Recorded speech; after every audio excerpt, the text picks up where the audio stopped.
Hey scrappers, Tom here from iScrap, and I had a couple of requests for people to get a tour of my yard, Rockaway Recycling here in New Jersey. So I want to show you kind of how we do things. Now, no, what I've been told, this is not me tooting any horns, this is hundreds of people telling us, wow, this is not like most of the scrap yards we've ever gone to. You guys are clean, and that's how we like to make it.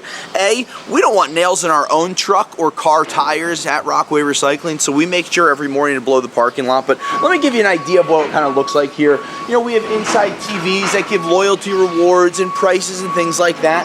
But outside we have dumping hoppers, we have carts, which all have weights on them. And that's really important when you go to your scrap yard.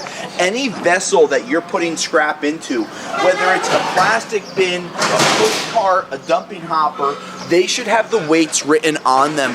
And if you ever want to qualify those weights, just ask them to throw them on the scale. If they give you pushback, you're probably not dealing with the right yard. Now here you have 1,214 pounds. If this was on the scale and said 1,216 pounds, the scrap yard's not trying to steal from you.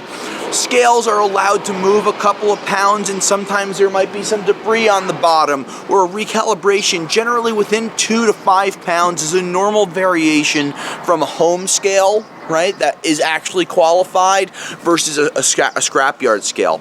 Now most scrapyards have to take their scales and they need to get them calibrated once a year, and they need to be inspected by weights and measures of whatever state they're in once a year. Here at Rockaway Recycling, we do quarterly calibrations where our scale company comes in, and every single scale we have is calibrated. It just makes it easier for our customers to know, and then we display the scale certificates. This way they can see the date and the calibrations for all the scales that we own and operate. Now, briefly inside, we have signs. Examples, we have signs showing regular ballast, electronic ballast. This is a 2-for-1 win.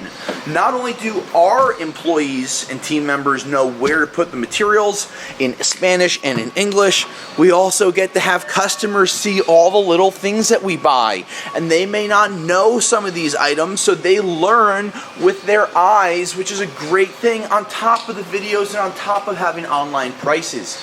Now, a really important thing, if you pan behind you, we have some prices that are always listed. These prices match our website prices, but above the prices, to ignore the cool t-shirts, is a huge scale indicator which is echoing this indicator.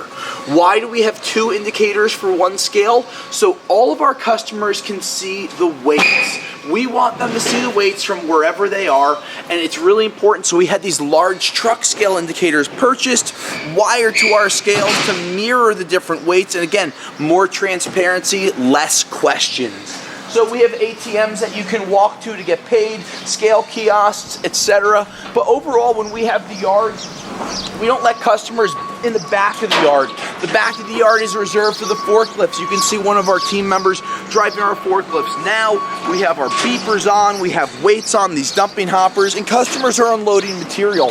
From there, we kind of have a yellow line that we walk over, and that's a safety line. We have different signs that are up that say no customers past this point, because we don't want people in the back where we're working, where our trucks are moving, our forklifts are moving, our excavator may be moving material.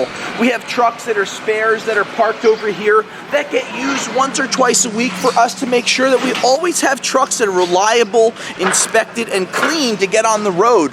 Now in the back of the yard, you might see a processing center. You might see material ready to ship, some dumpsters full of material that we're constantly bringing inside at night, then outside in the morning so we can process and move scrap. These are all things that we're doing constantly. Now on top of that, not only do we do great maintenance, we do great clarity. We have all of our labels put on every single bale that we're shipping.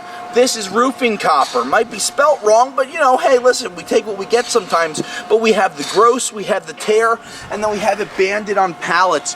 Just real clean, real easy, nice to see. It creates a better selling atmosphere and buying atmosphere for our scrapyard customers and then the larger processors that we deal with. So hopefully your yard is doing some of the things. If they're not, why don't you take some of the advice that we had through our videos and tell them things that they can improve. If they don't take you up on it, use the iScrap app to find different scrapyards in the area that are going to give you different prices, more options and transparency on things like weights, and that's just going to help you ultimately make more money. So until next time, scrappers, I'll scrap you later. Thanks for checking out this scrap video. For more exclusive scrap video content, please become a YouTube member of our channel today. Thank you, and I'll scrap you later.